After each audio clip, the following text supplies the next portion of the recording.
Welcome to the deep dive. Today we're jumping straight into a really important legal decision from Indonesia. It's the Constitutional Court, the MK, clarifying who can actually run for regional head in the 2024 elections. Yeah, that's right. We're looking at the official press release from the MK covering several petitions, particularly Perkara No More 70. And our mission here is basically to cut through any confusion and get a solid handle on what this ruling actually means for candidate eligibility, without getting lost in legalese. Exactly.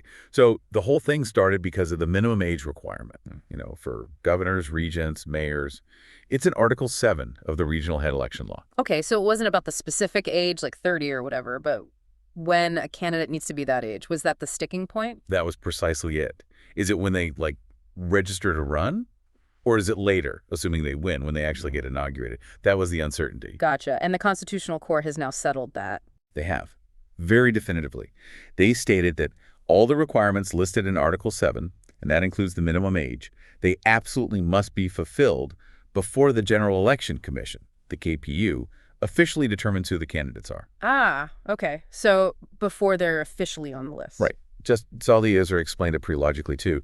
He said the whole process of checking if someone meets the requirements, well, that has to happen before the candidate designation stage. Mm-hmm. You can't really determine eligibility after the voting or counting, right? That comes later. Eligibility is an upfront thing. Makes sense.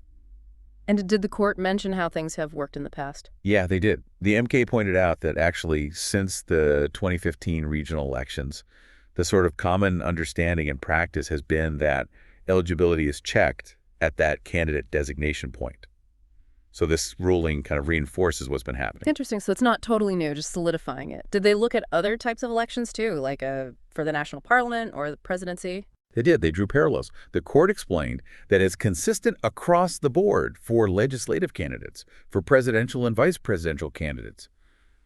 The rule is you determine eligibility when they are officially nominated or designated. Okay. It's a standard principle.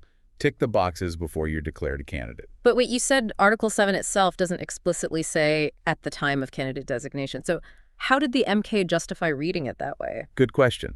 The court argued that even though those specific words aren't in Article 7, looking at the whole election law framework, that's the only interpretation that really holds up. It's implied. Right. Yeah.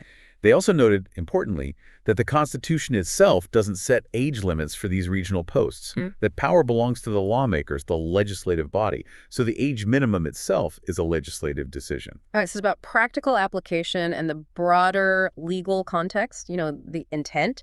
And they looked beyond just the election law itself. Yes. They referenced other documents, specifically the explanatory notes for Law Number 12 of 2011. That's the law about how legislation is actually formed. And those notes also say candidate requirements must be met when someone is designated as a candidate. So multiple legal sources pointing the same way. And wasn't there another specific article reinforcing this? Exactly. To really nail it down, Article 42, Paragraph 3 of Law U-10-2016 explicitly states that candidates for governor, regent, mayor, and their deputies must meet the Article 7 requirements. It just echoes the same point again. Okay, crystal clear then. So what happens if, say, the KPU doesn't follow this interpretation? What are the teeth behind this ruling? Well, the MK was pretty forceful on this. They stressed that their legal considerations, which apply erga omne, meaning to everyone, are binding. Binding on the KPU, the election participants, voters, everybody. Right. If the KPU were to ignore this and allow someone who didn't meet the age requirement at designation time to run, and then if there's a dispute after the election, the Constitutional Court could step in and actually invalidate that person's candidacy. Wow, okay. So real consequences. And this wasn't the only petition on this issue, was it? I think you mentioned others. That's right. There were 5 other petitions, numbers 41, 88, 89, 90, and 99. They all basically raised the same core issue about the timing of the age requirement. The MK rejected them, saying the legal reasoning laid out in the main case, number 70, applied to all of them. Got it. Now, backing up a bit, what actually triggered this whole wave of petitions? It wasn't just a random legal debate, right? Something else happened. Yeah, exactly. It seemed this all really kicked off after a different court. The Supreme Court, the MA, issued a ruling. That ruling reinterpreted a specific KPU regulation from 2020. Oh, okay. How so? Well, the KPU's regulation initially said the minimum age was counted from the date of candidate designation, lining up with what the MK just affirmed. But the Supreme Court, in its ruling, reinterpreted it to mean the age should be counted from the date of inauguration of the elected candidate. Oh, wow. So a direct conflict there. A direct conflict. And the petitioners who went to the Constitutional Court argued against that Supreme Court interpretation. What was their main argument? Their concern was, essentially, that the Supreme Court's take disregarded voters' rights.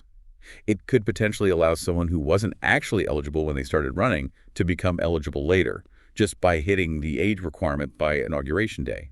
They argued it created, legal uncertainty. I see.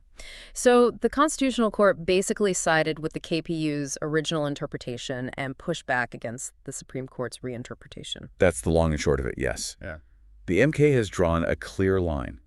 Minimum age, like all Article 7 requirements, must be met at the point of official candidate designation by the KPU. Okay. So for anyone following the upcoming regional elections, this ruling brings clarity. The rules for who is eligible to be on the ballot are set from the designation stage. Absolutely. It reinforces that initial check. Yeah. And, it does make you think. With such a strong focus on fulfilling these requirements before an election victory, what other qualifications or aspects of a candidate's background might deserve closer scrutiny before voters actually go to the polls? Something to ponder.